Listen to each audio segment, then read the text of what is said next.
스텝 6. 계획, 행동을 부르는 불타는 소망 2부. 전 세계가 새로운 리더를 구하고 있다. 이번에는 어떤 분야에서 새로운 리더를 필요로 하는지 알아보겠다. 정치계에서는 언제나 새로운 리더를 기다리고 있다.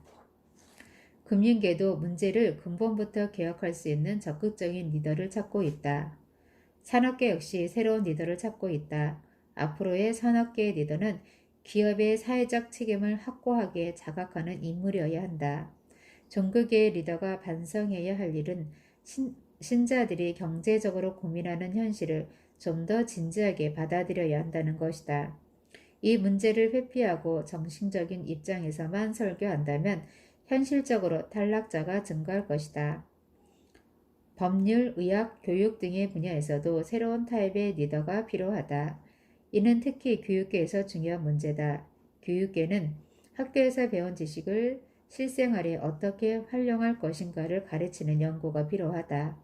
이론이나 기억보다도 지식의 활용에 중점을 두는 자세가 필요하다.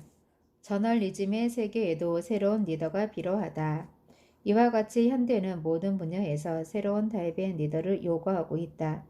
세계는 굉장한 속도로 시시각각 변화하고 있으므로 우리 인간의 관습이나 사고방식도 이 변화에 대응하여 고쳐 나가야 한다. 앞으로의 세대를 살아가는 사람들은 항상 진보적인 자세로 환경을 개선하는 동시에 자기 자신도 점차 개혁해야 한다. 원하는 직업을 얻는 방법. 누구나 자기에게 맞는 직업을 가지고 싶어 한다. 좀 더 확실하게 원하는 직업을 얻을 확률을 높이고자 한다면 다음에 7가지 항목을 자신에게 적용하기 바란다. 첫째, 당신이 바라는 일을 확실히 정한다. 돈만 생기면 어떤 일도 좋다는 사람에게는 결코 돈 되는 일이 주어지지 않는다. 혹시 희망하는 일이 없으면 스스로 창업하면 된다. 둘째, 취직하고 싶은 회사를 결정한다. 셋째, 희망하는 회사의 경영 방침과 사장의 인격, 승진 기회 등을 면밀히 조사한다. 넷째, 당신의 재능과 성격을 분석하여 자신이 무엇을 할 수 있는가를 명확히 한다. 그리고 당신의 의욕과 재능과 노력을 어떻게 조화할 수 있을지 계획을 세운다. 다섯째, 이제 여기까지 오면 지위나 승진에 대한 것은 잊어버린다. 나에게 무슨 일이든 주세요. 라는 소극적인 말을 하는 것도 중지한다. 단지 당신은 무엇을 할 수 있는가 그것만 생각한다. 여섯째, 마음속에 당신을 알릴 수 있는 방법이 떠오르면 그 방법을 상세하고 알기 쉽게 문장화한다. 그리고 완전한 당신의 자기소개서를 만든다. 일곱째, 자기소개서를 목표하는 회사의 담당자에게 제출하고 다음은 그 사람에게 맡긴다. 어느 회사에서나 자기 회사에 이익을 가져다주는 인재를 찾고 있으므로 당신의 자기소개서를 반드시 진지하게 검토할 것이다. 이 7가지 항목을 실행하는 데는 2일에서 3일 혹은 2, 3주의 시간이 걸릴지도 모른다. 그러나 이로써 수입이나 승진 등 모든 면에서 말단 생활을 몇 년이나 앞당길 수 있게 된다. 무엇보다도 이것을 실행함으로써 당신은 최종 목표를 달성하는 데 걸리는 시간을 적어도 5년 이상은 단축할 것이다. 사다리를 오를 때 남보다 먼저 올라가고 싶은 사람에게는 반드시 신중하고 과감한 계획이 필요하다. 경영자와 종업원의 관계가 이전과는 상당히 달라졌다. 경영자, 종업원, 손님, 세 사람의 관계에서 경영자와 종업원은 종전의 상하 관계가 아니고 함께 협력하여 손님에게 서비스를 제공하는 동료 관계가 된 것이다. 과거에는 경영자나 종업원 양자가 모두 싸다는 것만을 목표로 했다.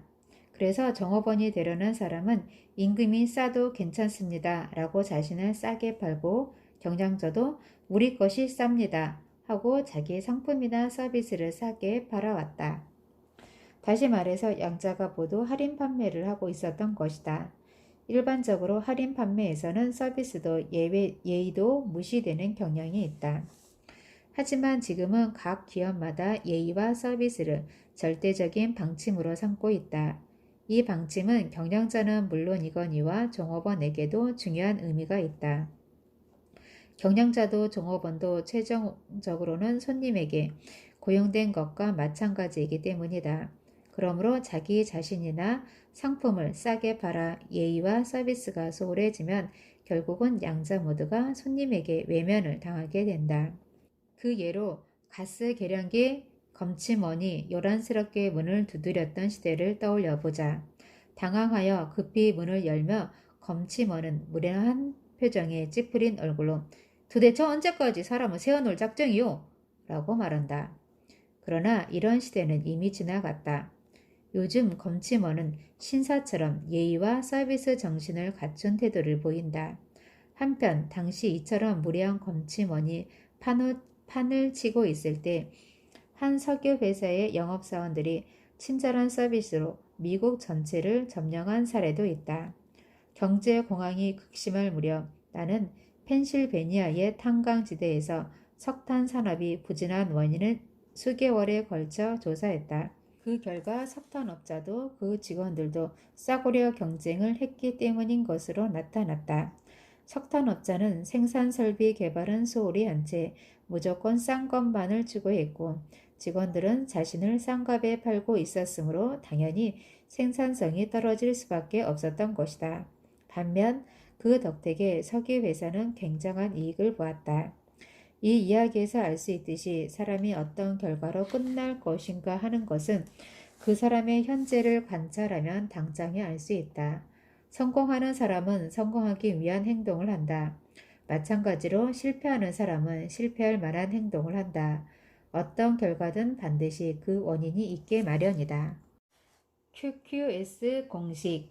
당신의 장래는 당신이 발휘하는 서비스의 질과 양, 그리고 서비스 정신에 의해 정해진다.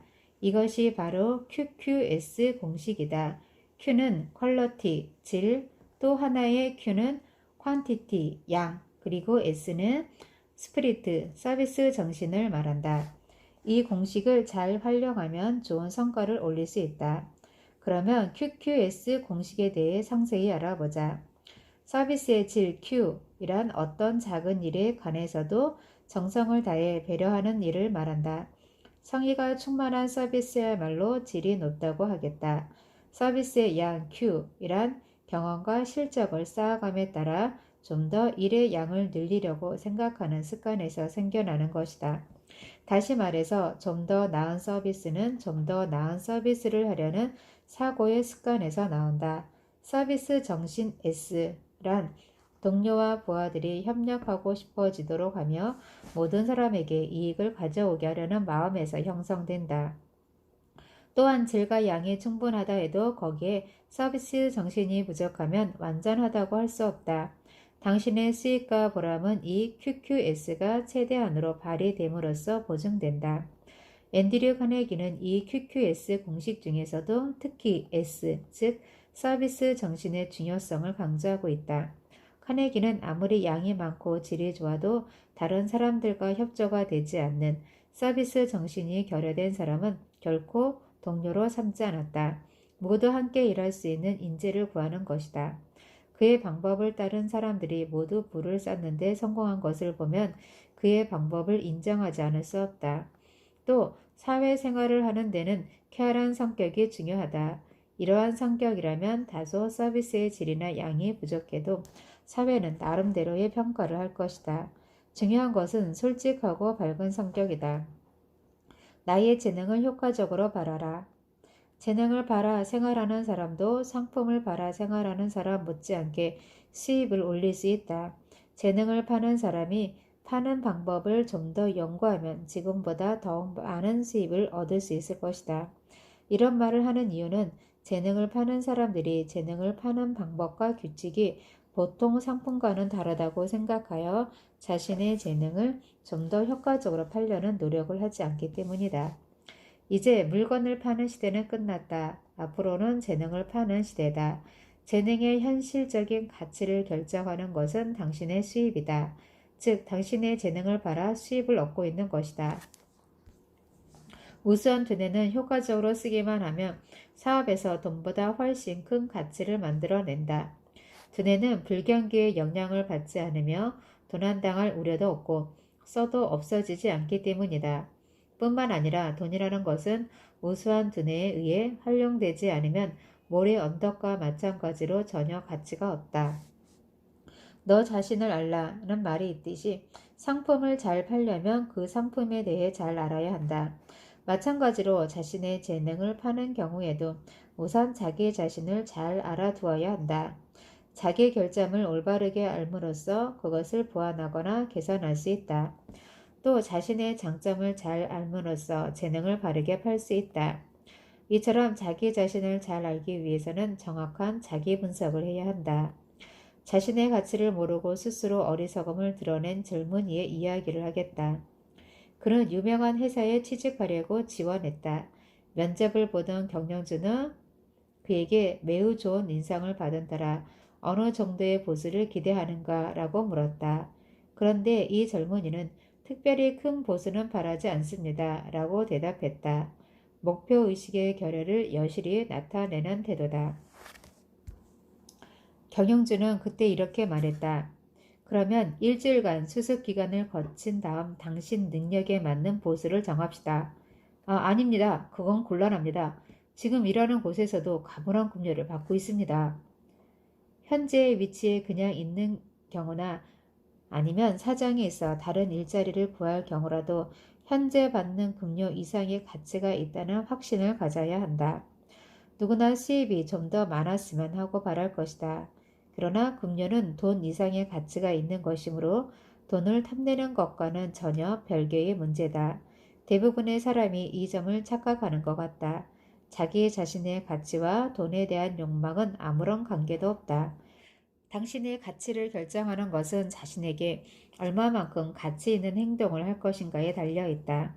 1년에 한 번은 반드시 재고 조사를 해야 하는 것과 마찬가지로 자신의 재능을 파는 사람도 1년에 한 번은 자기 분석을 해야 한다. 그리고 그 결과로 결점이 감소하고 장점이 증가해야 한다. 인간은 진보하기도 하고 정지하기도 하고 혹은 후퇴하기도 한다. 하지만 우리들의 목표는 진보해야 한다. 이러한 의미에서도 이 자기 분석은 과연 진보가 있었는가? 만약 진보했다면 어느 정도인가를 알려준다. 반대로 후퇴한 경우에도 그 사실은 명백해진다. 재능을 효과적으로 살리기 위해서는 가령 미약하다 할지라도 반드시 전진하는 것이 필요하다. 자기 분석은 연말에 하는 것이 바람직하다. 분석 결과 밝혀진 문제점을 새해의 개선 목표로 삼을 수 있기 때문이다. 그러면 다음에 자기 분석을 위한 28가지 질문에 대답해 보자.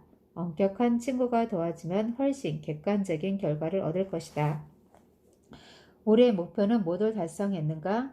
가로 열고 인생의 최종 목표를 세워 1년 동안에 어디까지 나아갈 것인가를 밝히고 한 해 한 해 전진해야 한다. 가로 닫고 언제나 최선을 다했는가? 지난해보다 조금이라도 나아진 것이 있는가? 최대한 봉사했는가? 항상 협조하는 자세로 일했는가? 하루하루 미루지 않았는가? 미뤘다면 주로 어느 분야인가? 성격을 개선할 수 있었는가? 어떤 점을 개선했는가? 계획대로 끝까지 끈기 있게 행동했는가? 어떤 경우는 확신을 가지고 신속하게 결단을 내렸는가? 가난, 비판, 질병, 실현, 고령, 죽음 이 6가지 공포 중 어느 것에도 구애되지 않았는가? 조심성이 너무 많거나 모자라지 않았는가? 타인과 분쟁을 일으키지 않았는가? 집중력이 부족해서 에너지를 낭비하지 않았는가? 관대한 마음으로 남의 잘못을 용서했는가? 어느 부분의 재능이 진보했는가? 무절제한 일은 없었는가? 이기적이지는 않았는가? 타인에게 존경받을 만한 행동이나 태도를 보였는가? 독단으로 자신의 의견만을 고집한 적은 없었는가? 항상 정확한 분석에 따라 판단했는가? 시간, 지출, 수입 등이 모두 예정대로 관리되었는가? 시간을 낭비한 적은 없었는가? 내년에는 좀 더 전진하기 위해 시간을 어떻게 활용하면 좋겠는가? 또 습관을 어떻게 바꾸면 좋겠다고 생각하는가? 양심에 가책이 되는 행동을 한 적이 있는가? 양질, 다량의 서비스를 수입 이상으로 제공했는가? 누군가를 불공평하게 대하지는 않았는가? 만일 그랬다면 누구에게 그랬는가? 당신이 인재를 모집하는 입장이라면 당신 자신을 채용해야 한다고 생각하는가? 현재 하는 일이 마음에 드는가? 만약 그렇지 않다면 무엇이 원인인가? 자신에게 대가를 지불하는 사람들이 완전히 만족하다고 생각하는가? 만일 그렇지 않다면 무엇이 원인이라고 생각하는가? 당신이 성공할 수 있다고 생각하는가? 가로 열고 냉정하게 평가하고 타인의 의견과 비교한다. 가로 닫고. 이것으로 당신의 재능을 살리기 위한 실천 계획을 만들 준비는 거의 정리되었다. 리더를 위한 11가지 조건, 실패하는 리더의 10가지 원인, 원하는 직업을 얻기 위한 7개 항목 등 이제까지 당신의 재능을 최대한으로 발휘하기 위한 계획을 세우는 방법에 대해 설명했다. 이렇게까지 철저하고 상세히 설명한 이유는 자기 재능을 완전히 살려 성공을 거두려면 아무래도 이런 것들이 필요하기 때문이다. 이를테면 정년 퇴직한 사람이나 사업에 실패하고 새 출발하려는 사람, 새로운 일을 시작하려는 사람들은 자기 자신의 재능을 충분히 발휘해 소중하고 신중히 바라야 한다. 지금까지의 교훈을 완전히 이해하여 자기 것으로 만들 수 있다면 재능을 파는 사람에게도 인재를 평가하는 사람에게도 크게 도움이 될 것이다. 특히 이 교훈은 인사부장이나 채용 담당자, 그 밖의 관리직이나 경영자에게 가치를 매길 수 없는 귀중한 자료가 되지 않을까 한다. 만일 내가 하는 말이 가장되었다고 생각한다면 조금 전에 자기 분석을 위한 28가지 질문을 스스로 시험해보라. 인생을 진지하게 생각하는 사람이라면 나의 의견에 동조해 줄 거라고 생각한다. 당장 행동으로 옮겨라. 목표 달성을 위한 면밀한 계획을 세워라. 당신이 실패하는 일이 있어도 완전히 성공을 거둘 때까지 몇 번이고 새로운 계획을 세워라. 마음속에서 단념해 버리지 않는 한 누구에게도 실패는 있을 수 없다. 위대한 사업을 성취하기 위해서는 시간을 충분히 가지고 철저한 준비를 해야 한다. 계획을 행동으로 옮길 때 당신을 격려하고 힘을 주는 동료를 선택함으로써 당신의 자신감은 더욱더 견고해질 것이다. 다음 시간에는 스텝 7, 결단은 신속히 한다의 시간으로 이어집니다.